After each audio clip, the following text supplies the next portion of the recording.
Ethan Blake leaned back in his ergonomic chair, letting out a slow exhale as he surveyed the 3 monitors in front of him. His dimly lit penthouse office overlooked the city skyline, the glow of neon billboards reflecting off the rain-speckled windows.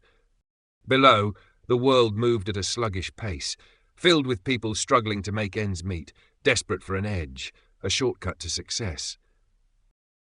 And that desperation was precisely what kept Ethan's empire thriving. His fingers drummed idly against the polished surface of his mahogany desk as he checked the latest account balances. Numbers ticked up, dollar signs multiplying in real time. He took a sip of his espresso, relishing the bitter taste. Another day, another flood of hopeful investors throwing their money into the illusion he had so carefully crafted. They always believed they were in control, until they weren't. Ethan hadn't set out to be a scammer. A decade ago, he had been just another trader trying to carve out a fortune in the volatile world of finance. But the markets were merciless, his patience too thin for the slow, agonizing crawl of legitimate investments. He wanted wealth now, not in 10 years. That's when he stumbled upon the shadowy underbelly of crypto fraud, a world where money flowed like water and consequences were but a distant threat.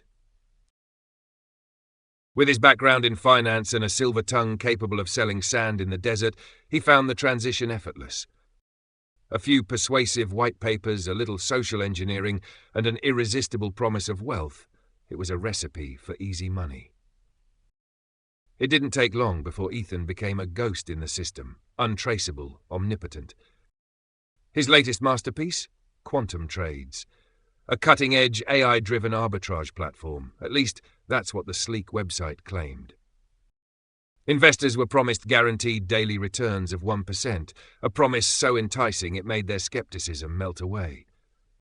The site boasted glowing testimonials, supposedly from real users whose lives had been transformed. Every detail was meticulously crafted to feel authentic. Professional branding, impeccable customer service, even a robust-looking trading dashboard that showed their investments growing by the hour. The key to any good con was trust. People had to believe they were winning before they would risk more. Ethan had perfected the process. A new user, like Daniel Hayes, would start small, a $10,000 deposit. Over the next week, he'd watch his balance tick up like clockwork, his initial doubts slowly dissolving. And then, the final touch. He could withdraw a small portion of his profits, just enough to convince him that Quantum Trades was the real deal. Ethan smirked. They were all so predictable. Once they saw real money coming in, their greed took over. Next came the airdrop, a well-timed promotion promising exclusive bonuses for those willing to double or triple their investments. When Daniel logged in to find his balance mysteriously inflated with bonus funds, he didn't question it. He assumed he was on the path to wealth, just another savvy investor who had beaten the system. That was the beauty of it.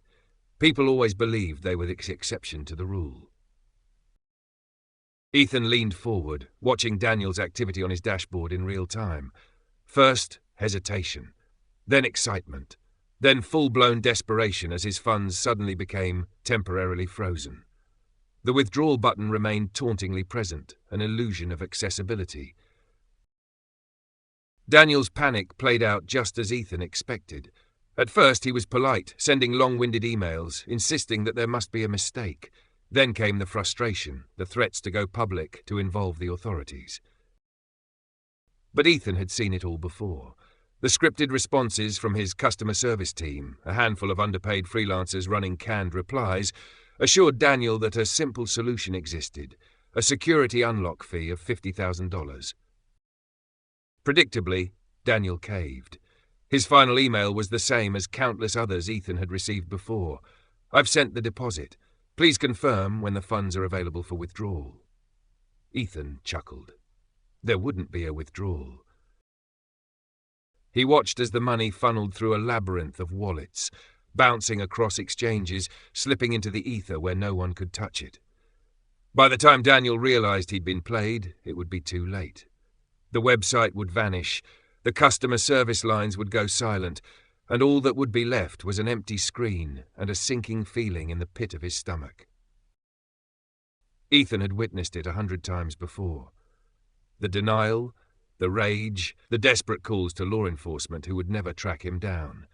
Some victims even hired private investigators, but they never got close. His entire operation was a ghost in the machine, a carefully orchestrated illusion with no strings to pull.